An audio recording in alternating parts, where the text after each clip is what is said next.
Les bendiga.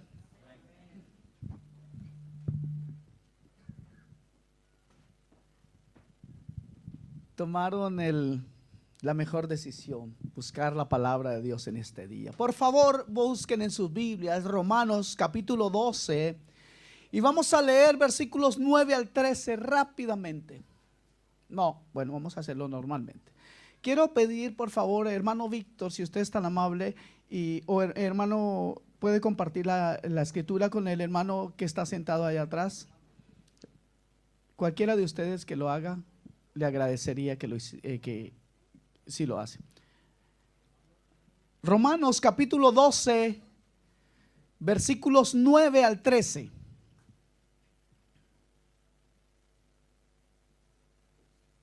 Gloria a Dios. Muy bien. ¿Lo tenemos? Entonces abran sus Biblias o enciendan sus Biblias. Espero que la hayan cargado anoche. Eso es lo bueno de esta, no necesito ponerla a cargar. Ya está lista. Está cargada esta arma con 63 proyectiles. 63, ¿cierto? 66, sí están aquí. 66 proyectiles contra el enemigo, pero 66 proyectiles que dan gloria a Dios. 66 libros tiene esta Biblia. Y no se descarga.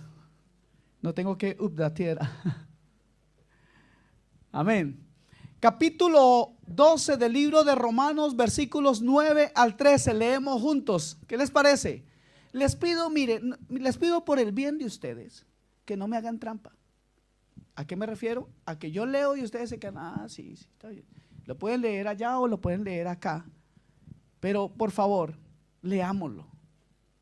Hemos venido a eso, ¿cierto? No perdamos el tiempo hoy. Los tiempos son malos. Y es bueno usar el tiempo bien. Vamos a leer la palabra del Señor juntos, capítulo 12, versículos 9 al 13 del libro de Romanos. Dice así, versículo 9, en el nombre de nuestro Señor y Salvador Cristo Jesús, el amor sea sin fingimiento, aborreced lo malo, seguid lo bueno, amaos los unos a los otros con amor fraternal, en cuanto a honra, prefiriéndoos los unos a los otros.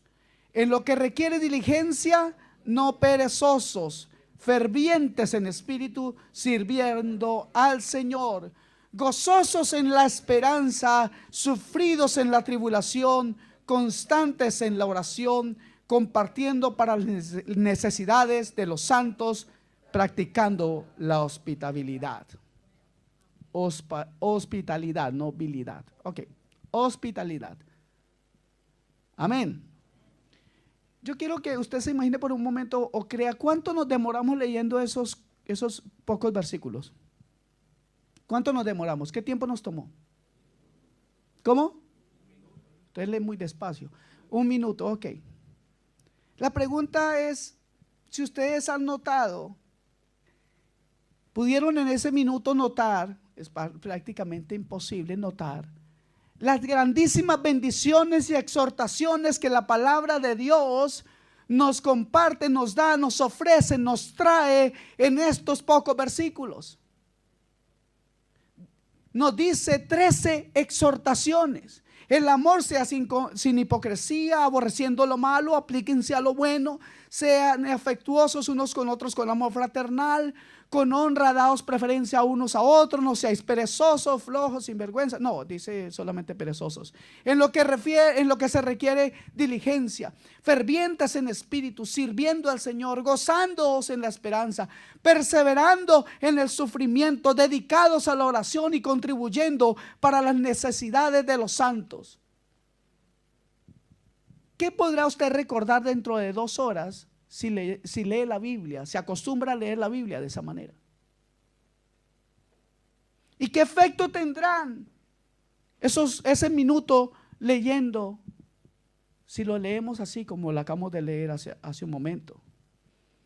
¿Cómo será transformado entonces su amor, que hoy es hipócrita, a un amor genuino en Dios si está leyendo la palabra de esa manera? Mis amados hermanos, mi invitación en este día es que leamos con detenimiento la palabra de Dios. Amén. ¿Cómo podrá ser cambiado entonces cualquier odio que haya florecido en su corazón? ¿Cómo podrá haber amor fraternal? ¿Y cómo podrá usted honrar a otros? ¿Cómo podrá ser diligente y fervoroso y fervoroso en el servicio? ¿Y cómo podrá tener la esperanza y el gozo, la paciencia? ¿Y cómo podrá estar usted pendiente de la oración y la generosidad, la hospitalidad?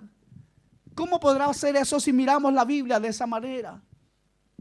En esto que leímos, fue transformada su mente, su corazón, por haber escuchado estas 13 exhortaciones en menos de un minuto. ¿De verdad que no, cierto? O ya estas 13 exhortaciones están encendidas y creciendo en su corazón, de tal manera que usted dice: wow, leí la Biblia y eso hubo un efecto inmediato en mí.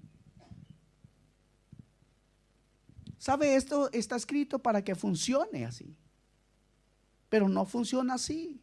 Leer rápidamente textos como estos de una vez tiene pocas probabilidades de hacer que estas frases preciosas de exhortación tengan algún efecto en nuestras vidas. Entonces, ¿qué debemos hacer? Yo quiero que usted vea, por favor, no se salga el libro de Romanos, vamos a estar ahí. Disculpen. Yo quiero que me acompañe un poquito más adelante a Romanos 15 y versículo 16 y veamos cuál es el propósito por el cual el Espíritu de Dios, usando al apóstol Pablo, le dice cuál es el propósito de estas palabras en nuestras vidas. Es esa misma carta de Romanos. Pablo está escribiendo a los romanos y déjeme decirle, Pablo no había visto nunca a los hermanos de Roma en ese momento. Pablo nunca había estado en Roma cuando escribe esto. Y él entonces usa este medio, que son cartas, y entiende que son un medio de gran bendición para el pueblo de Dios. Romanos 15 dice: mas os he escrito, hermanos, en parte con atrevimiento, como para haceros recordar por la gracia que de Dios me es dada, para ser ministro de Jesucristo a los gentiles. Y cuando habla de ser ministro, o sea, ser aquel apóstol a los gentiles, está hablando también de usted y de mí, pues gentil es todo aquel que no es judío. Entonces, luego dice: ministrando el evangelio de Dios. ¿Para qué? Mire, ese es el propósito por el cual esto que hemos leído fue escrito, para que los gentiles les sean ofrenda agradable, santificada por el Espíritu Santo. El propósito de Dios con su santa palabra, y específicamente con este libro, nos dice hoy que lo que está escrito ahí es para que nosotros lo entendamos, pero no solamente lo entendamos, sino que lo pongamos por obra, pero no por una obra nuestra, de forma estoica, de forma valerosa, sino que hay algo que va a pasar cuando la palabra de Dios es escuchada, es meditada, es tremendamente escudriñada. ¿Sabe qué pasa? Entonces es posible que nosotros nos convirtamos en esa ofrenda agradable, santificada para Dios. Amén.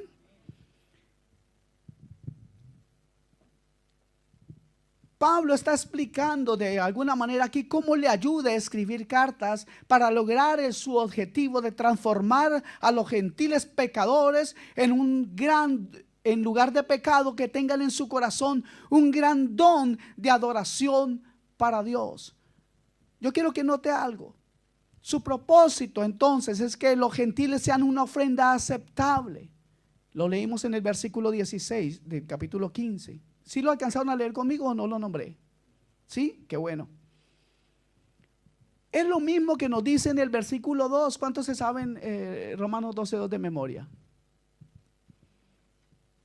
La palabra en la segunda parte de Romanos 12:2 dice que para que podamos comprobar la buena voluntad de Dios, que es buena, agradable y perfecta. Es algo muy similar.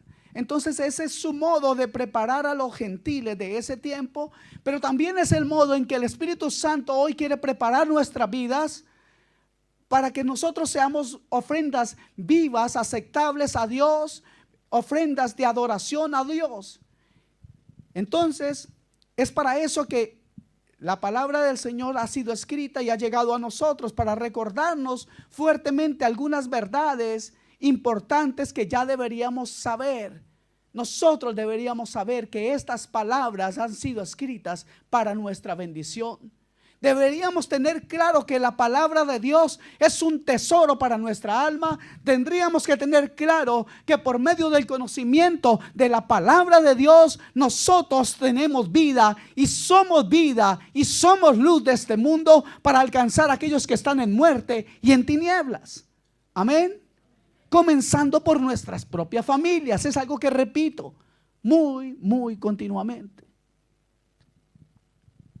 Pero escribir, escuche esto, escribir, a Pablo le muestra que eso no solamente escribir no produce santidad.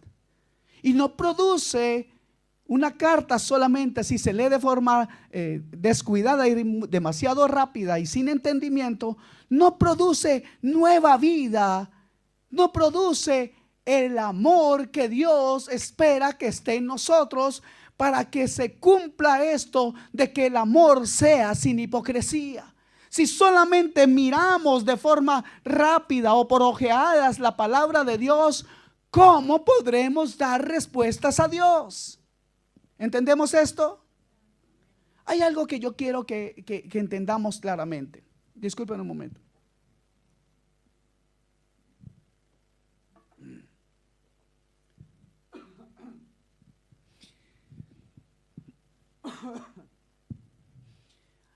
Lastimosamente han habido enseñanzas durante mucho tiempo en la cual me van a tener que disculpar más.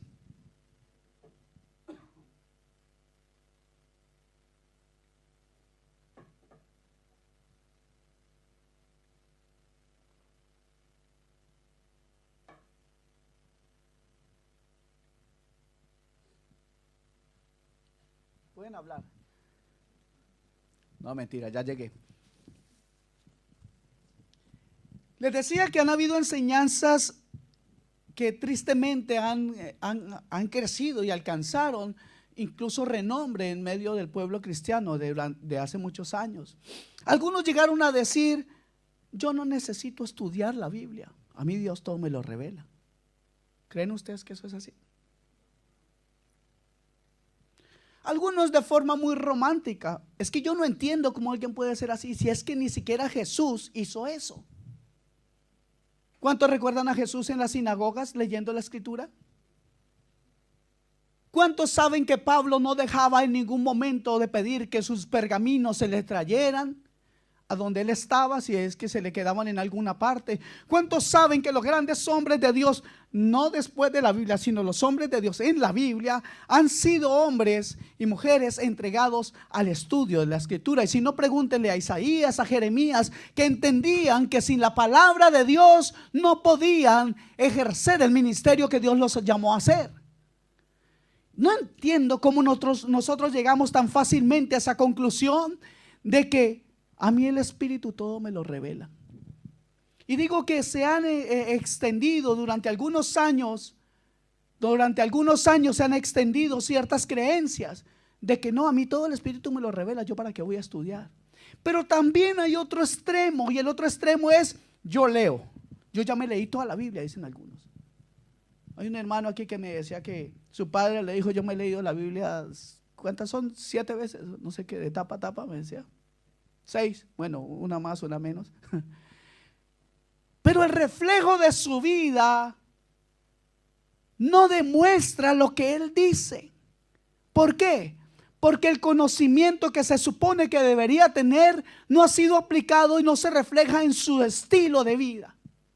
Y aquí nosotros tenemos un desafío grande: entender que correr para leer la palabra de Dios es como perder el tiempo. Porque si usted no tiene la palabra de Dios como un tesoro, como algo grande que usted tiene que examinar, usted tiene que volver al tiempo de atrás. Es más, quiero decirle, vamos a revisar si usted realmente es un nacido de nuevo o no. Porque el que es nacido de nuevo tiene hambre primeramente de alabar y exaltar a su Dios. Tiene hambre de conocer más de su Dios para que el Santo Espíritu de Dios domine, gobierne su vida. Entonces, cuando alguien le diga cosas como esas, puede usted estar seguro que está desenfocado. Porque escuche bien, la palabra de Dios, la Biblia, siempre lo llevará al Espíritu de Dios. Pero escuche esto, el Espíritu de Dios siempre lo llevará a su palabra. Aquellos que están diciendo que el Espíritu de Dios les dijo que les iban a salir alitas, pues que se vayan a ver si pueden volar. Pero yo les puedo decir seguramente que fuera del Espíritu y de la palabra no hay otra cosa para conocer a Dios. Amén. Dios respalda y hace cosas cuando Él quiere. Pero esto es algo que es seguro. Dios nunca hará nada en contra de su propia palabra. Amén. Gloria a Dios. Entonces, Romanos 12, 9 al 13, todas estas cosas están escritas para que el Espíritu de Dios. ¿Qué cosas están escritas ahí? Ya las podemos recordar. ¿Cuál fue la primera? De Romanos 9, de Romanos 12, 9 al 13. ¿Cuál fue la primera frase que leímos? ¿Ya se les olvidó? El amor sea sin fingimiento. Pero hay 12 cosas más entre esos pocos versículos.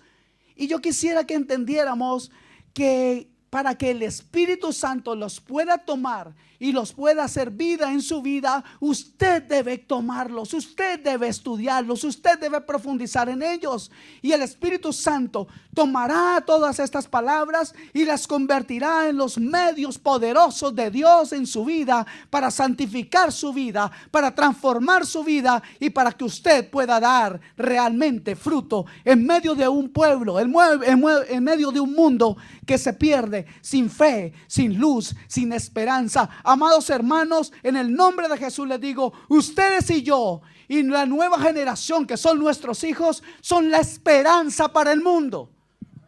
Amén. Entonces, ¿cómo leemos esto de Romanos? ¿Cómo leer esto?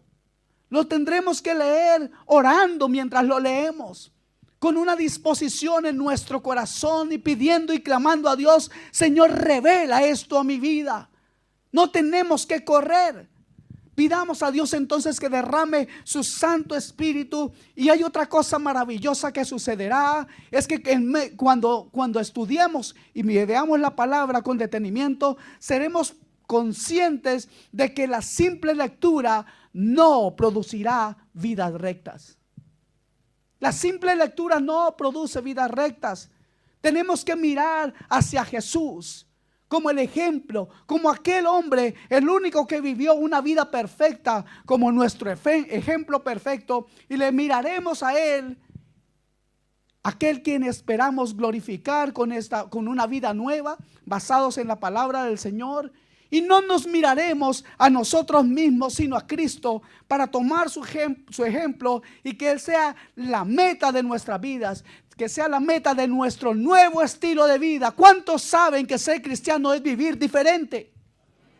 No es solamente un nombre, no es solamente venir a la iglesia los domingos. Eso no hace cristiano a nadie. Yo acostumbro a decir algo un poco cursi, y es que no por entrar todos los días a un garaje nos convertimos en carro o en automóvil, ¿no? No nos convertimos en eso solamente por entrar al garaje. Y no seremos cristianos solamente por venir a la iglesia un domingo. No es así.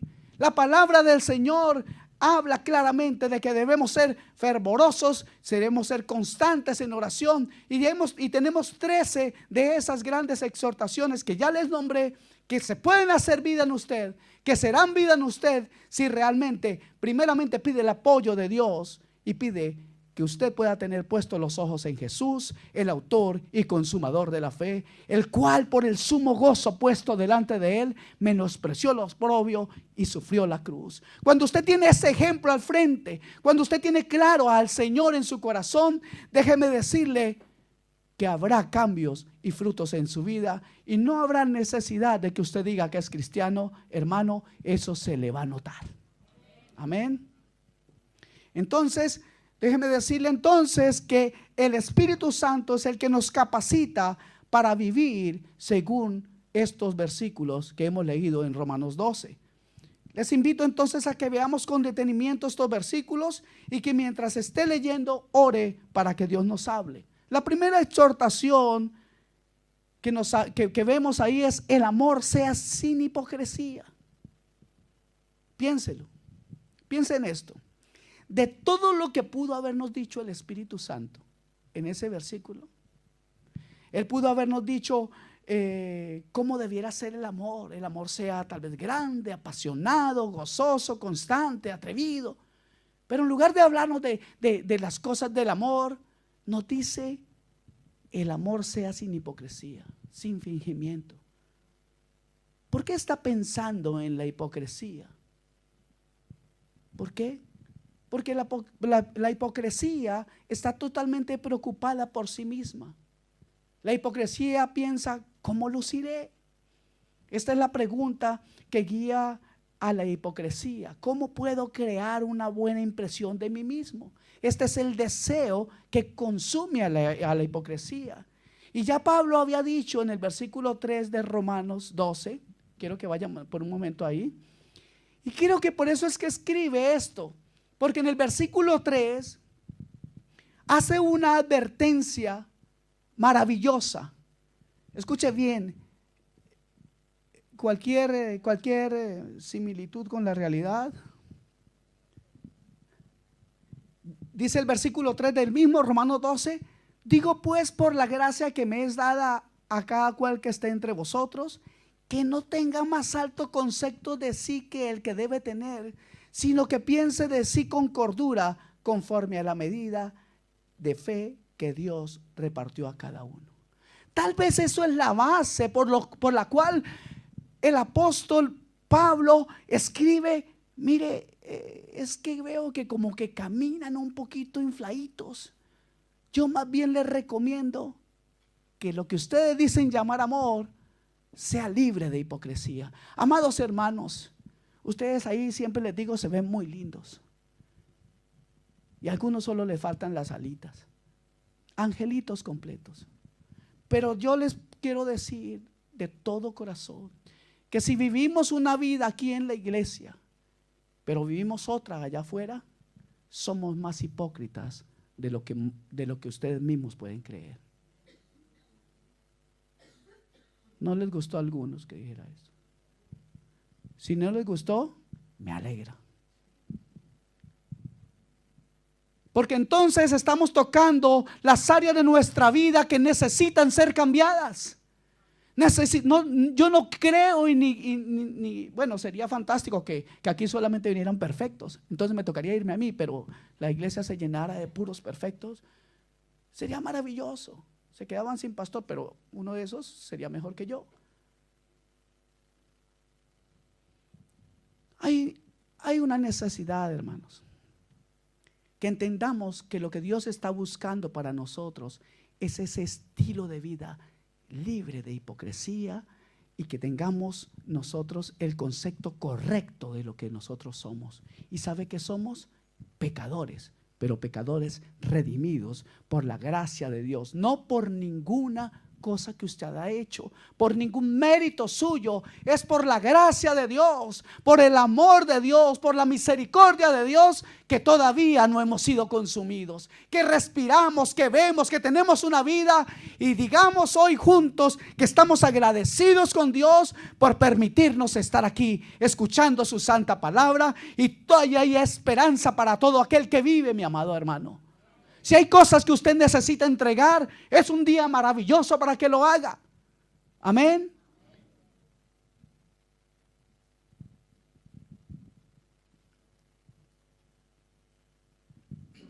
Entonces la palabra del Señor hoy nos insta a que tengamos un amor genuino, que sea un amor sin hipocresía. ¿Qué es entonces la hipocresía? La hipocresía se muestra a sí misma más o menos de dos formas. En un sentido, trata de lograr que lo exterior luzca mejor que lo interior. A veces andamos de una manera, pero el corazón está de otra. Mostramos un comportamiento que parece amoroso, pero que no muestra realmente lo que sentimos por dentro, tal como dice la palabra en 1 Corintios 13:3. ¿Y qué es? A veces querer dar, mostrarnos. Y la palabra del Señor en 1 Corintios 13:3 dice: y si diera todos mis bienes para dar de comer a los pobres, y si entregara mi cuerpo para ser quemado, pero no tengo amor, de nada me sirve, nada me aprovecha. Pues les digo una cosa, perdió todo. Lo único que ganó fue darle gusto a su propia hipocresía. ¿Ok? Así que usted puede hacer algunos actos de sacrificio externo que parezcan grandiosos y no tener amor. Pero la declaración de Dios más conocida o más clásica en esta forma de hipocresía la encontramos en Mateo 15:7, donde Jesús dice: hipócritas, bien profetizó Isaías de vosotros cuando dijo: este pueblo con los labios me honra, pero su corazón está muy lejos de mí. La alabanza externa de los labios no estaba acompañada por la alabanza interna del corazón. Jesús llamó a eso hipocresía. Y si Él lo llamó hipocresía, hoy debemos entender que hay algo de verdad en lo que estamos diciendo. Pues es la palabra de Dios la que les estoy repitiendo y no mi forma de pensar. Y creo que en eso estamos bien claros, ¿sí o no? No predicamos a primera de Óscar 1:1 aquí. Nunca hemos predicado nuestros pensamientos, nuestras metas, nuestros anhelos. Predicamos a Cristo y a este crucificado. Hoy les digo en el nombre de Jesús que esa actitud de la que hemos venido hablando, Jesucristo mismo lo llamó hipocresía. Otra forma en que se muestra la hipocresía es que escondemos nuestras propias faltas. Algunas veces a nosotros mismos nos escondemos al llamar la atención sobre la falta de otras personas, de modo que las nuestras no se muestren tan claramente. Esta manifestación se encuentra más frecuentemente en los problemas, a veces en los problemas matrimoniales, pero no solo allí, casi en todo nuestro diario vivir. Mire usted, Lucas 6:42 dijo el Señor Jesús: ¿cómo puedes decir a tu hermano, déjame sacarte esa motita de tu ojo, cuando tú mismo no ves la viga que está en el tuyo? Dijo Jesús: hipócrita, saca primero la viga de tu ojo y entonces verás con claridad para sacar la mota que está en el ojo de tu hermano. Así que la palabra de Dios sigue diciendo que el amor verdadero no actúa de esa manera. Amén. ¿Ya se aburrieron? ¿Están bravos? ¿Y por qué me miran mal entonces? El amor sea sin hipocresía. Porque si es con hipocresía, entonces no es amor. Amén. Yo no puedo venir y andar fingiendo que soy algo que no soy solamente para ganarme el favor de alguien. Eso no agrada a Dios. Uno puede venir y engañar a los hermanos. ¿Cuántos saben que es así? Uno puede venir y meter las mentiras mejor elaboradas del mundo. Puede ser uno un campeón para las mentiras y engañar a los hombres. Pero, noticias de última hora para algunos: Dios no puede ser burlado. No os engañéis, Dios no puede ser burlado. Porque todo lo que el hombre sembrare, eso mismo cosechará. Eso dice la Escritura. La hipocresía, entonces, hermanos amados, es totalmente contrario a la verdad. Eso nos dice 1 Corintios 13:6, que el amor se alegra con la verdad. Pero la hipocresía es toda falsedad, disimulo, mentira, enmascaramiento, engaño, cobertura de cosas. Engaño. La hipocresía es lo opuesto a amar a la verdad. Así que se opone al amor. Por tanto, la palabra del Señor dice que el amor sea sin hipocresía, que sea genuino. Y luego nos dice la segunda parte del versículo: aborreciendo lo malo, aplicándonos o tomando lo bueno. Algunas veces he escuchado hermanos decir: es que yo todo lo dejo al Señor, yo tomo lo bueno, desecho lo malo. Oiga, eso suena hasta espiritual. Eso suena muy bien. Y me lo dijo una mujer que lleva como 2 meses en el evangelio. Y me pregunto yo, ¿cómo puede alguien que no conoce de la palabra de Dios poder discernir? ¿Cómo sabrá, cómo podrá discernir, separar, escoger entre lo que es bueno y es malo, y que le estén hablando de un evangelio que no existe? ¿Cómo podrá una persona que no tiene conocimiento bíblico discernir las cosas bíblicas? ¿Cómo puede una persona que es un bebé espiritual discernir las cosas espirituales? Hay una gran necesidad, mis amados hermanos, y aunque algunos de ustedes ya debieran ser maestros en cuanto al conocimiento de la palabra, con pena, como dijo Pablo, tengo que repetirles que es triste, pues todavía necesitan que se les den gotitas de leche ahí en la boquita, porque todavía no son capaces de comer, de tomar, de morder, de masticar esta palabra, aunque ya debían hacerlo, aunque ya tienen edad para hacerlo. Es importante que despertemos al llamado que Dios nos está haciendo. Les reitero que ustedes y yo somos la esperanza para esta sociedad. Ustedes y yo somos llamados a ser luz en medio de las tinieblas. Ustedes y yo somos llamados a ser la luz que alumbra a toda aquella persona que entra a la casa. Pues la luz no se puede meter debajo de una cama, sino que tiene que ponerse en lo alto de la casa para que alumbre a todos los que llegan ahí. Usted y yo no podemos esconder si es que genuinamente la palabra de Dios está en nuestro corazón. Eso hará que Cristo hierva en nuestro corazón. Amén. Casi me adelanto a decir otras cosas, la culpa es de ustedes. Amados hermanos, aborreciendo lo malo, aplicándonos o tomando lo bueno. ¿Cuántos saben que los tiempos son malos? ¿Cuántos creen que necesitamos discernimiento para vivir hoy? ¿Sabe? Si usted pudiera, le voy a decir algo que ojalá le despierte, porque veo que algunos están aquí ya que bostezan. ¿Saben? Si usted pudiera tomar estos versículos del 9 al 13 y estudiarlos profundamente y pedirle a Dios que se los revele, y realmente, y si necesitan ayuda con eso, saben que estoy dispuesto para ustedes. Saben que quiero servirles. Saben que, no lo digo por hipocresía, Dios me libre, pero la mayoría de los que están aquí más tiempo con nosotros entienden que estamos dispuestos en cualquier cosa para explicar la palabra. Pero les invito a que tomen esto de verdad. Si aprenden y aplican estos versículos en sus vidas y los enseñan a sus hijos, se liberarán de muchos dolores de cabeza. Se lo aseguro que sí. Porque saber aborrecer lo malo y tomar lo bueno, y yo agregaría amar lo bueno, es la base para darle gloria a Dios con nuestras vidas. Amén. Mire, que nos guste algo no hace que eso sea bueno, y odiar algo no hace que eso sea malo. ¿Qué quiero decir con esto? Que el mal y el bien están allá afuera. De ahí la gran necesidad de estar alerta. Aquí hay mal y aquí hay bien. Y entonces ahora traigan sus emociones y sus voluntades, y según lo que ven conforme a la palabra y según cómo viven la palabra, entonces vendrán los resultados. ¿Me estoy haciendo entender?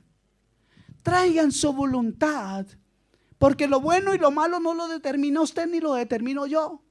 Lo bueno está determinado y lo malo está determinado.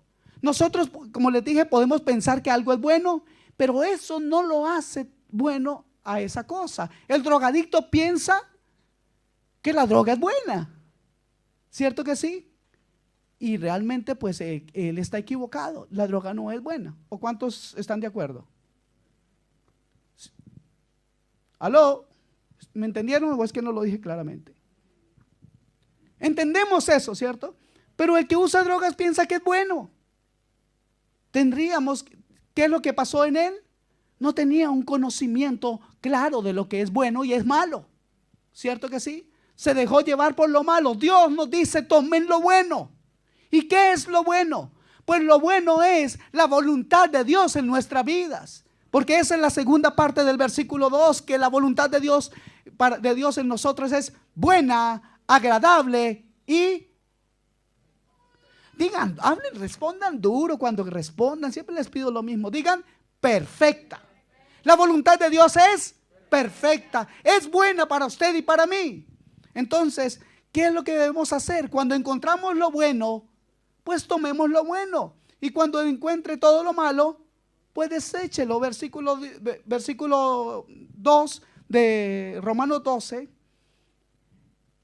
Es como repetir esto, pero quiero que lo veamos. Dice el versículo 2 de Romanos 12. Por favor, léanlo conmigo. Ah, no está aquí el hermano del sonido. No, Romanos 12 no está. Ok.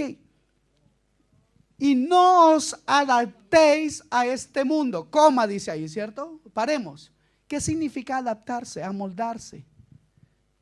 Hacernos en la misma forma de este mundo. Sino transformaos mediante la renovación de vuestra, ¿qué?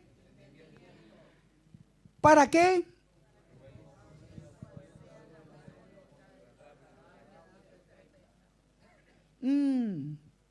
¿Saben?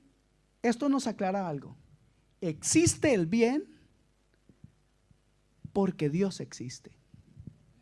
Y existe el bien porque es la voluntad de Dios. Eso hace posible de que el bien exista. Dios existe. Entonces debemos estar preparados y estaremos preparados para decirle al mundo, para decirle al gobierno de este país, que no importa cuánto poder el gobierno tenga, lo que hace es país, lo que hace es gobernante, está mal.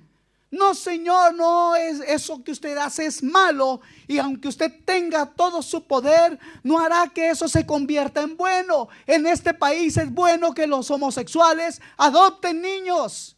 Pero por más de que ellos digan que es bueno, eso no lo convierte en bueno, mis amados hermanos. Por encima de la voluntad de los hombres está la voluntad de Dios. Y Él sí sabe y nos enseña qué es lo que es bueno. Amén. No importa que el mundo diga, haga y los gobernantes, mire, no importa que Hitler dijera que los judíos tenían que morir. Eso no es bueno. Que él iba a ser una mejor raza. Eso no es bueno. Así a él le hubiera parecido que eso era bueno. Eso, la decisión de los hombres, la voluntad de los hombres no convierte en bueno las cosas. Amén. Lo que es malo es malo. Y usted y yo tenemos un desafío, lo reitero una vez más, de ser luz en medio de la tiniebla. Tengo un gran gozo en mi corazón en esta mañana. Y no porque ustedes me estén alegrando mucho, la verdad que veo que me toca cargarlos en esta predicación. Pero tengo un gran gozo en mi corazón porque el próximo mes estaremos comenzando las primeras clases del instituto, de la escuela bíblica. Tengo gozo. ¿Y saben por qué? Porque la cosmovisión cristiana debe y tiene que estar clara en nuestras vidas. Por eso tengo tanto gozo en mi corazón, porque estaremos comenzando, dando inicio a las clases de la escuela bíblica y aprenderemos más y más y más y más. Y tendremos capacidad para mostrar o poner delante de la gente defensa de la fe que nosotros tenemos. Podremos decir está bien y está mal con argumentos no cualquiera, sino basados y fundamentados en la doctrina de los apóstoles, en las palabras de Jesucristo y en todo lo que el Antiguo Testamento nos enseña. Amados hermanos, les decía, 66 libros tiene esta Biblia y todos ellos los estudiaremos, todos ellos escudriñaremos para tener delante de los hombres claridad y tener discernimiento y enseñar a nuestros hijos a que sean hombres y mujeres de bien y pueden decir sí, sí y no, no, porque no están llevados por cualquier viento de doctrina, porque no están detrás de la moda del mundo, porque no estaremos detrás de filosofías del mundo, estaremos basados, fundamentados y firmes en la palabra santa de Dios. Gloria al Señor. Volvamos a nuestro texto entonces. Fíjense en los verbos que Pablo nos muestra ahí. Aborreciendo. ¿Cierto que dice así?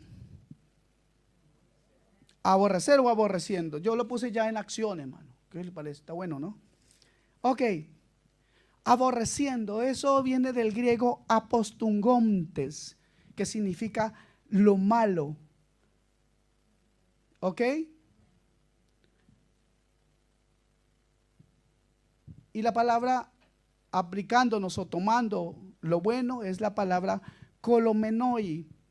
Fíjese, después les explico bien estas palabras. Me meto en problemas cuando digo estas palabras porque si acaso hablo español y me meto con griego, eso es un problema. Él no dijo, no escojan lo malo, sino lo bueno. Él no dijo así. Las palabras que él habló fueron fuertes. Él dijo, aborreciendo. Es una muy buena traducción de esa palabra en griego que les acabo de nombrar. Y también sería una buena traducción o correcto decir, odien, disgústense con lo malo. En cambio, la palabra aplíquense o tomen lo bueno o aférrense a lo bueno, significa aferrarse a lo bueno, ámenlo. Escuche esto, a tal grado que esa misma palabra se utiliza o hace referencia también para la unión sexual. De esa manera tan apasionada debemos aferrarnos a la palabra de Dios y aferrarnos a lo bueno. Y creo que ya nos queda claro qué es lo bueno para nosotros. Lo bueno es la voluntad de Dios en nuestras vidas. Aferrémonos con pasión, con todo, aferrarnos así. Incluso les decía, hace la figura de un acto sexual en el cual haya una unidad perfecta. Amén. Así debemos estar agarrados a la palabra y a la voluntad de Dios. Ahora Pablo entonces dice, no solo eviten lo malo, está diciendo odien lo malo. No solo escojan el bien, aférrense al bien, amen el bien. La batalla de la vida cristiana, hermanos amados, es una batalla principalmente para que nuestras emociones cambien, no solo nuestro comportamiento. ¿Qué estoy diciendo? Algunos creen que llevando una vida de orden es suficiente para darle gloria a Dios, y déjeme decirle que no. Son sus pensamientos donde deben nacer sus actos. Es en su corazón, y el corazón desde el punto de vista bíblico no habla del músculo. Ya lo he dicho muchas veces aquí. La Biblia, cuando se refiere al corazón, habla del centro de las emociones, desde el centro de los pensamientos, los anhelos y los deseos del ser humano. Ahí necesitan ser cambiados, ahí necesitamos ser renovados. Ahí puede el Espíritu Santo obrar todas estas grandes exhortaciones que hemos leído y que Él las convierta en obra en nuestra vida. Necesitamos ser cristianos genuinos, no de palabra, no solamente de iglesia, no solamente cuando está con los que conoce de la iglesia, sino cuando principalmente está en medio de las tinieblas. Ser luz, mis amados. Ser luz significa eso. No solamente adoptar una actitud hipócrita afuera diciendo, es que yo no, a mí no. Algunos andan así, que están en medio de personas que saben que son del mundo y como que no me hablen, no, yo soy santo. No. Sí, somos santos, pero eso no demuestra santidad. Eso demuestra que usted es un santurrón. Y no estoy diciendo que participe de las cosas. Yo sé que el Espíritu Santo nos hace alejarnos de las cosas que no convienen, pero antes de alejarse, trate siempre de decir que Cristo es un Dios vivo y que puede cambiar a cada persona que en Él cree. Recuerde entonces que uno de los mayores regalos ahora y para la próxima generación es creer y enseñar la palabra de Dios simple y sencilla. Siempre oye la palabra de Dios en su vida. Y si se cumple la palabra, se cumple el mandato de Dios o el deseo de Dios, que todo lo que el hombre sembrare, eso mismo cosechará. ¿Qué está sembrando usted hoy? ¿Está permitiendo que las palabras de Dios usted las lee, las pueda tomar y que el Espíritu Santo obre en ellas? ¿Está obrando el Espíritu Santo de Dios en su vida? ¿Está obedeciendo la palabra? Algunos me pueden decir, sí, sí, pero ¿obedece usted la palabra de Dios? ¿Le está haciendo caso a lo que el Espíritu de Dios está haciendo con lo que usted lee?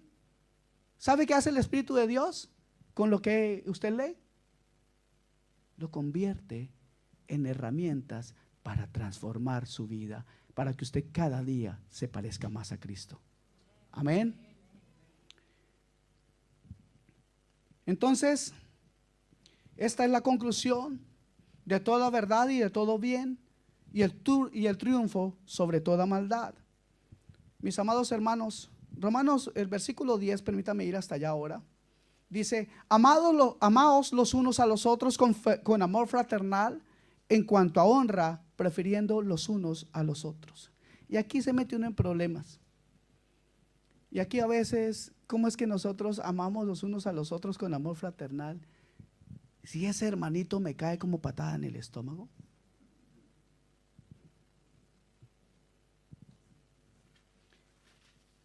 O algunos dicen, amar, y mi suegra viene a la iglesia, ¿cómo hago para arreglar ese problema?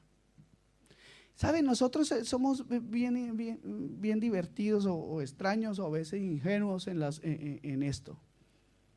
Algunos de verdad no quieren a la suegra y dicen, no, si mi suegra va al cielo, yo no voy con ella, yo no voy para allá. Así de difícil, no me la voy a aguantar eternamente. Y hablan de la suegra como si fuera el peor enemigo, pero no se dan cuenta que para mi esposa, mi mamá también es la suegra. Y entonces cuando alguien nos habla de la suegra, pues nos reímos, ¿no? Pero cuando hablan de la mamá de nosotros, como que ya no nos gusta mucho. Creo que como cristianos, hermanos amados, debemos de tener una conciencia clara de esto. ¿Cómo se siente amor por un creyente que quizás ni siquiera nos caiga bien? ¿Cómo honrar a creyentes que hacen cosas deshonrosas? ¿Cómo hacer eso? Toda la Biblia está escrita para responder a esta pregunta. Y entonces cada vez que yo predico algo, tiene que tener el propósito de responder a esa pregunta hacia los demás. Porque todo lo que Dios hace, lo hace para hacer que sus hijos sean como deben ser. ¿Cuántos saben eso? ¿Ok? Por tanto, reciban todo de parte de Dios como un medio de gracia para hacerles amar con afecto y honrar a otros. Lo que quiero decir es, tome la palabra de Dios para que ella, usada por el Espíritu Santo, lo lleve a poder amar a personas que son o que tal vez no son de mucho de su agrado. Para volvernos al tipo de persona que ama a los creyentes con amor fraternal y prefiere honrarlos a ellos en vez de ser honrados ellos mismos, el primer paso creo que tenemos que tenerlo muy claro, y es que usted y yo tenemos que orar. ¿Cuántos quieren orar por mí? Se ve que no les caigo bien. Van a orar por mí porque no les caigo bien. Bien. En todo caso, necesitamos, hermanos, entender que Dios ordenó esto. Dios ordenó. Necesitamos saber que estas cosas pertenecen a la vida nueva que nosotros decimos tener. ¿Cuántos son nacidos de nuevo aquí? Levanten la mano. Muy bien, si son nacidos de nuevo aquí, entonces podrán superar fácilmente cualquier escollo, cualquier diferencia con algún hermano, ¿cierto que sí? Bien, estamos en eso. Si usted tiene algún problema con algún hermano, ore a Dios. ¿Basado en qué? En que Dios ya cambió su corazón, ¿sí o no? ¿Ya cambió Dios su corazón? Uy, no a todos. Señor, haz una obra ahora mismo en el nombre de Jesús. Aquí. Sería bueno que ya los hermanos me ayuden guardando un poco de silencio. Gracias. Dios les bendiga. Entonces, necesitamos saber que estas cosas pertenecen a esta nueva vida en Cristo Jesús. Mire, hermanos amados, el amar a los hermanos no es algo de decoración, es un fruto de tener a Dios en nuestro corazón. Amén. Ok. Así que si somos nacidos de nuevo, necesitamos entonces admitir que no podemos ser ese tipo de personas sin la capacidad o capacitación divina de parte del Espíritu Santo. ¿Por qué? Porque usted mismo no puede crear un amor real o una honra real. No está en usted. ¿O sí? No, no podemos nosotros amar a las personas simple y llanamente porque nos lo proponemos. Eso es humano y eso es imposible. Pero lo que es imposible para nosotros es posible para Dios por medio de la transformación que ocurre en nuestras vidas cuando el Espíritu Santo viene a morar en nuestros corazones. Invite hoy mismo al Espíritu de Dios. Si usted tiene alguna diferencia con algún hermano, si pasa algo, invite al Espíritu Santo y dígale: Señor, ayúdame a superar todo esto, porque necesito ser luz incluso para este hermano, pero también para mi propia vida, porque yo le aseguro que vivir así no es nada agradable en medio de una iglesia. ¿Sí o no? Ya se están cansando, ya los veo que me miran mal.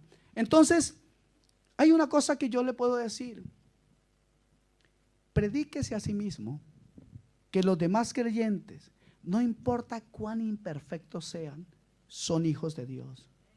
Su Padre es el mismo mío. Él es mi familia.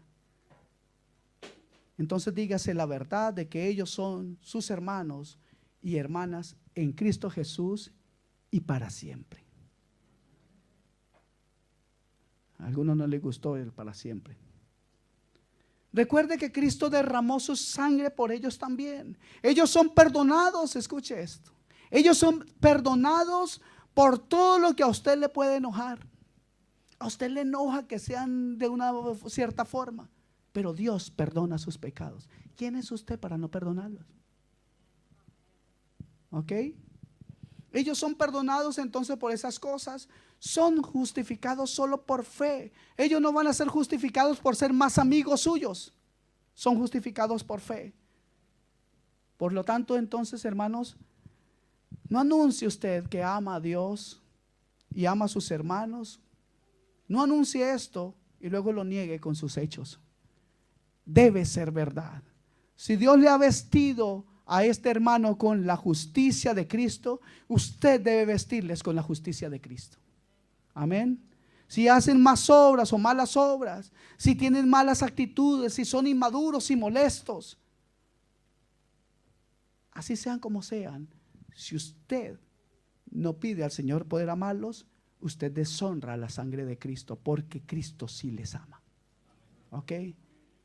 Cristo cubre todas sus imperfecciones como cubrió las suyas. Glorifique entonces la obra consumada de Cristo en la forma en que Dios le aplica a ellos su gracia. Lo que usted de gracia recibió, de gracia debe dar. Amén. Lo más importante entonces es que usted entregue esta carga al Señor y deje que el amor crezca. Amén. Recuerde que usted también un día estuvo excluido totalmente de Dios y estuvo sin Dios y sin esperanza en esta vida, dice Efesios 2:12. Usted era inmerecedor de todo amor divino y de toda honra divina, pero Dios le ha dado amor y honra a usted en Jesucristo. No en sus capacidades, sino que Dios le da amor y honra en Cristo Jesús. Versículo 11, para ya ir casi cerrando. En lo que requiere diligencia, no perezosos, fervientes en espíritu, sirviendo al Señor. El viernes en la noche tuve el placer de compartir con unos hermanos comiendo una hamburguesita por ahí. Y nuestro hermano Jefferson hacía un comentario que me hizo pensar un poco con referencia a esto. Él decía que a veces la mamá le decía: mi hijo, véngase para Colombia, yo lo quiero tener aquí. ¿Ya? Y parece que la respuesta es: mamá, ¿cómo crees? Si uno aquí no puede ni sacar el teléfono porque se lo roban, y no, pues la inseguridad y todas estas cosas, yo nunca me volvería a ir para allá. Y sabe que cuando la palabra del Señor nos habla de ser diligentes y no ser perezosos, y debemos ser fervientes en espíritu, sirviendo al Señor, como dice el versículo 11. He podido notar que nuestras vidas, al tener una calma tan grande aquí, nos sentimos invadidos de una paz, porque aquí no pasa nada, nadie nos atraca y nadie nos mete la mano en el bolsillo en el bus, y nadie está pendiente de que si nos descuidamos de alguna cosa. Nosotros hemos dormido días enteros con la puerta sin seguro. A ustedes les ha pasado seguramente igual. Y aquí nos entran los ladrones, tranquilos, contentos. Los niños dejan su bicicleta y a los 3 meses está ahí la bicicleta. Gloria a Dios. Entonces, como uno vive esa clase de vida, también cree que en el servicio a Dios es así. Yo llego a otra cosa, ahí vamos despacio, Pero la palabra de Dios nos dice que seamos fervientes. Y yo quiero que ustedes entiendan esto. No es que les estoy pidiendo que aquí se pongan acelerados y a ver, pastor, deje que yo hago y ya lo hizo, hermano, no importa, yo lo hago otra. No, así no es esa la idea. La idea es que esto nos muestra que debemos tener una actitud diferente, no solamente aquí. Debemos ser fervientes en lo que requiere diligencia, no perezosos, y no me refiero solamente aquí, sino que no perezosos en predicar la palabra de Dios allá afuera, allá es donde es necesario, que seamos diligentes. ¿Sabe qué es diligente, cierto? Lo contrario a negligente, ¿cierto? ¿Y qué es negligente? Lo contrario a diligente. Ok, eso se llama filosofar. Pero alguna cosa bien interesante es que la palabra de Dios nos dice que seamos fervientes en nosotros, no, en el Espíritu de Dios, en espíritu sirviendo al Señor. Entonces, ¿el servicio al Señor está circuncidado, está limitado a este lugar? Dejemos de pensar que nosotros somos dos seres humanos, uno aquí y otro allá afuera. Usted y yo tenemos que ser cristianos aquí y allá afuera. Usted y yo tenemos que ser cristianos allá y aquí. Amén. Hay algo que necesitamos, que estas palabras de este día, clamo a Dios en el nombre de Jesús, que haya un despertar. Yo les pido que identifiquen las 13 exhortaciones que hay entre esos versículos, entre el versículo 9 y el versículo 13 de Romanos 12. ¿Cuántos quieren hacer la tarea? Todos dijeron amén, ¿cierto? Vamos a ver cuántos la traen. No es solamente nuestra forma de leer la que va a cambiar. Hay una necesidad de tener una comunión con el Espíritu Santo. ¿Aló? ¿Cuántos saben que esto es lo básico en su vida? El Espíritu Santo le hablará de la Escritura y la Escritura le hablará del Espíritu Santo. De ahí no se va a salir, pero usted va a crecer y va a poder dar respuestas a Dios en la medida en que usted tenga comunión con el Espíritu de Dios y con su santa palabra. Vámonos rápidamente para el versículo 12. Gozaos en la esperanza, sufridos en la tribulación, constantes en la oración. El amor, escuche bien esto, el gozo, la esperanza, la paciencia son todas virtudes, ¿cierto que sí? ¿Cuántos saben que el amor, el gozo, la paciencia y la esperanza son virtudes? Estos surgen del alma por la gracia de Dios, ¿ok? Como algo que es moralmente bueno. Pero el sufrimiento no es una virtud. No entra en la categoría de un acto moral tampoco. Así que el sufrimiento es diferente. Y yo quiero de ese versículo tomar inicialmente la palabra sufrimiento.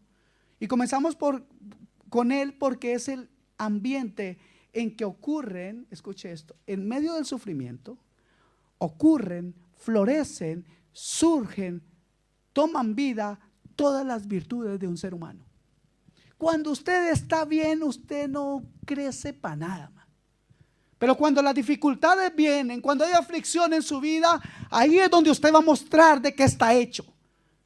¿Cierto que sí? El temple, la madurez, pero sobre todo la fe. Y ahí usted podrá mostrar en quién ha creído. Ahí es donde uno se da cuenta cuáles son esos cristianos espagueti que con una agüita tibia se van doblando. esos hermanos cristianos chocolate que con un calorcito se derriten. ¡Ay! En medio de la aflicción, en el mundo tendréis aflicción. Hermanos amados, el sufrimiento es parte integral de la vida del ser humano. Y déjeme decirle, noticia de última hora para usted: usted, por ser cristiano, no se libra de la aflicción. ¿Ok? El sufrimiento es la experiencia normal de los creyentes en esta vida. Nosotros con los que no son creyentes compartimos algunas tribulaciones, con los no creyentes compartimos tribulaciones como la enfermedad. Usted sabe que compartimos con los no creyentes la enfermedad y la calamidad y la muerte. Y algunas tribulaciones son únicas para los creyentes, como ¿cuáles? Como la persecución por amor de Cristo. ¿A cuántos les han molestado por ser cristianos en su trabajo? Bueno, lo que quiero inicialmente o principalmente decir es que el sufrimiento o tribulación es normal y debe ser experimentado en este mundo. Es la base para todo nuestro amor y gozo y esperanza y paciencia y oración. ¿Cuántos saben? ¿Cuántos se vuelven buenos oradores cuando la están pasando mal? Algunos doblan rodillas, es que estoy delante de Dios. Y cuando pasa la cosa, entonces, ojalá no me vea el Señor por aquí porque me pone a orar. La aflicción es donde vivimos. Escuche bien esto. La aflicción es donde vivimos. Oiga, si alguien no está ahí, algún día va a estar ahí, no mucho tiempo. No se preocupe. Y sería bueno entonces aprender que es normal el sufrimiento en nuestras vidas. Será de gran ayuda saber esto para cuando el sufrimiento venga. Jesús, escuche bien por favor, ya termino.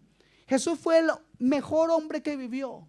Ninguno de nosotros tenemos el derecho a experimentar menos aflicción de la que Él experimentó. Pero si nosotros experimentamos menos aflicción de la que Cristo experimentó, eso se llama misericordia. Somos depositarios de una gran misericordia. Porque les repito, aquí vivimos sabroso, hermano. ¿Cuántos están contentos de vivir en este país? Yo no. No, mentiras también. Pero lo que sí sé, hermanos, es que Dios ha tenido misericordia con nosotros. Porque hasta hoy, hermano, hasta hoy Él nos ha ayudado. A pesar de las dificultades, hoy les invito a tener una nueva esperanza en Cristo. Yo les invito a que abran su corazón a creerle a Él. Yo les invito en el nombre de Jesús a que hoy abra su corazón para que el Espíritu Santo le recuerde estas palabras. Le pido una vez más, estúdielas para que sepa y aprenda algo que será de bendición para su familia. Comience a sembrar en sus hijos estas verdades. Son regalos de misericordia de Dios. Pues para Jesús todo fue aflicción en su vida. Mire, hermanos, el nacimiento de Jesús fue un escándalo. Fue concebido antes del matrimonio. ¿Habían pensado en eso? Estuvo en un pesebre. Fue amenazado y odiado por todos los políticos. ¿Se acuerdan de Herodes persiguiéndolo? Apenas escapó de la muerte cuando niño y tuvo que volverse un refugiado en Egipto. Y de esa manera continuó hasta ser acusado de sedición contra el César. Y al final todos sabemos en qué concluyó la historia. Fue crucificado. Así comenzó el cristianismo. Jesús dijo: el que no carga su cruz y viene en pos de mí, no puede ser mis discípulos. Dice también la palabra lo siguiente. Eso dice Mateo 10:25. No vaya ahí, o si quiere escríbalo, no sé. Dice lo siguiente, palabras del Señor: le basta al discípulo llegar a ser como su maestro y al siervo como su señor. Si al dueño de la casa lo han llamado Belzebú, ¿cuánto más a los de su casa? ¿Qué está diciendo el Señor? La forma en que trataron a Jesús fue cruel en todas las áreas. Lo quisieron desprestigiar moralmente, lo llamaron Belzebú, lo dijeron que él era un satánico, le dijeron que él hacía las obras que él hacía era porque él le tenía pacto con el diablo. Ya terminó, de verdad. Entonces, veamos que los hombres de Dios han enseñado que el sufrimiento es parte de la vida del hombre.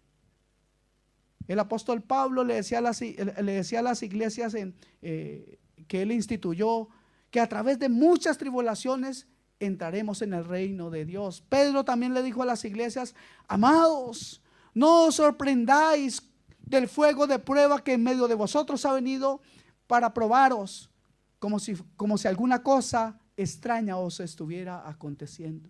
No es algo extraño que vivamos sufrimiento. ¿Aló? No es algo extraño que tengamos aflicciones. Amén.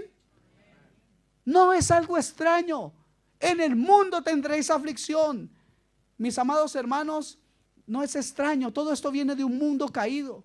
Aún nosotros, los que somos redimidos, gemimos por la salvación de nuestras propias almas. Y le quiero decir, algún día la redención de nuestros cuerpos será posible. ¿Cuántos saben eso? Un día el Señor vendrá por su iglesia. Y aquí es donde yo quiero que usted tenga nueva esperanza. Porque sabe una cosa, la calamidad en nuestra vida está presente. La calamidad se extiende de forma tremenda desde un cáncer hasta una muerte inesperada. Todo sufrimiento es normal y es parte de aquello con que debemos vivir en nuestro camino al cielo. Dije bien, camino al cielo.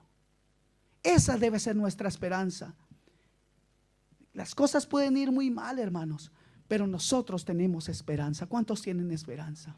Nosotros no somos como el mundo que ve las cosas y algunos se suicidan porque no encuentran ningún motivo para vivir, porque no tienen esperanza. Algunos no tienen esperanza ni siquiera de que mañana vendrá el sol.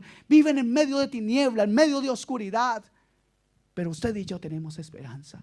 Y eso es lo que nos dice la palabra claramente en Romanos, en el capítulo 12. ¿Cierto que sí? Gozaos en la esperanza, sufridos en la tribulación, constantes en la oración, compartiendo para las necesidades de los santos, practicando la hospitalidad. Amados hermanos, yo creo que se me ha ido ya el tiempo, pero quiero decirle que si la tribulación es nuestro entorno, la oración debe ser nuestro estilo de vida. ¿Cuántos saben que es necesario que entreguemos un tiempo de oración? Y vamos a entregar un tiempo de oración. Y voy a pasar por algunas de las cosas que he dicho ya para recordarles. Tal vez hoy el mensaje no le anime tanto. ¿Y sabe por qué no le anima tanto? Porque le toca estudiar. Y usted y yo hemos sido flojos para eso. ¿Lo podemos reconocer? Que no somos realmente fervientes, que somos perezosos en el servicio a Dios. Comenzamos hasta por esto de no prepararnos. Yo les insto en Jesús a que tengan nueva esperanza, a que tengan ánimo en el Señor, a que crean en Él. Es necesario que hoy sean creyentes y no incrédulos. Créanle al Señor. Tome estas palabras, mastíquelas, saboréelas, llévelas en su corazón. Amén. Gloria a ti, Señor. Señor, oramos para que en nuestras vidas nuestro amor real sea genuino.